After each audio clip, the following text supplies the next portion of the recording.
آپ دیکھیں کئی دفعہ ایسے ہوتا ہے کہ فار ایگزامپل خاتون کو لگ رہا ہے بیوی بار بار کمپلین کر رہی ہے کہ مثلا خرچہ نہیں دیتے، یا یہ کہ گھر آ کے لڑائی جھگڑا کرتے ہیں، ہمیں وقت نہیں دیتے، یا یہ کہ بچوں کی تربیت میں یہ کروانا چاہ رہی ہوں دین کے مطابق، اللہ کے حکم کے مطابق، وہ وہاں پہ مجھے فیسیلیٹیٹ نہیں کرتے، اور شوہر سے جب بات کی جائے تو وہ کہتے ہیں میں تو سب کچھ کر رہا ہوں، وہ بھی اپنا ایک کوئی نہ کوئی پرسپیکٹیو دے دیتے ہیں. تو کیسے ڈیسائیڈ کیا جائے گا کہ اس وقت کس کو تھوڑا سا سیٹل کرنے کی ضرورت ہے اور کون جو ہے وہ صحیح بات کر رہا ہے؟ دیکھیے یہ 2-3 چیزیں آپ نے گنوا دی ہیں، ان میں سے ہر ایک چیز کے علیحدہ علیحدہ وہ ہے. مثال کے طور پہ ہم خرچے کی بات جی کہ اگر ایک خاتون یہ کہتی ہے کہ میرا شوہر مجھے خرچہ صحیح نہیں دیتا، تو سب سے پہلے تو یہ دیکھا جائے گا کہ اس کا شوہر کماتا کیا ہے، اس جنریشن کے بعد اس کے خرچے کیا ہیں، بچوں کی فیس کے اوپر کتنا خرچ کر رہا ہے، یا اگر گھر کرائے کا ہے تو کرائے پہ کتنا خرچ کر رہا ہے. یعنی ان ساری چیزوں کو ہم دیکھتے ہوئے ایک انالیسس کریں گے کہ اب جو وہ اپنی بیوی کے ہاتھ پر رکھ رہا ہے کیا وہ جسٹیفائڈ ہے یا نہیں. اگر بیوی کہتی ہے کہ کما رہا ہے سب کچھ ٹھیک ہے، لیکن وہ جو کماتا ہے اس میں سے بہت بڑا چنک اپنے والدین کو دے دیتا ہے، لیکن وہاں پہ میرا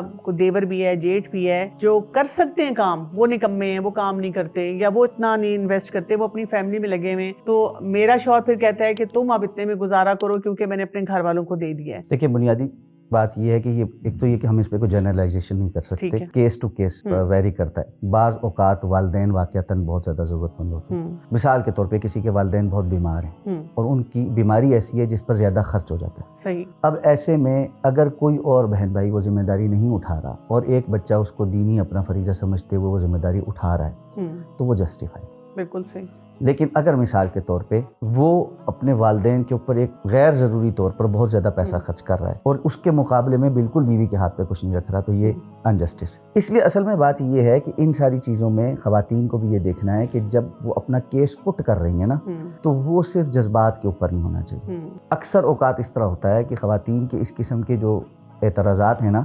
یعنی عدل پر مبنی نہیں ہوتے، جس کی وجہ سے کیا ہوتا ہے جب آپ ٹیبل ٹاک پہ بیٹھتے ہیں تو دو باتیں جو عدل پر مبنی ہوتی ہیں یا ان کا صحیح مطالبہ ہوتا ہے وہ ان کے کچھ غیر ضروری مطالبوں کی وجہ سے دب جاتے ہیں.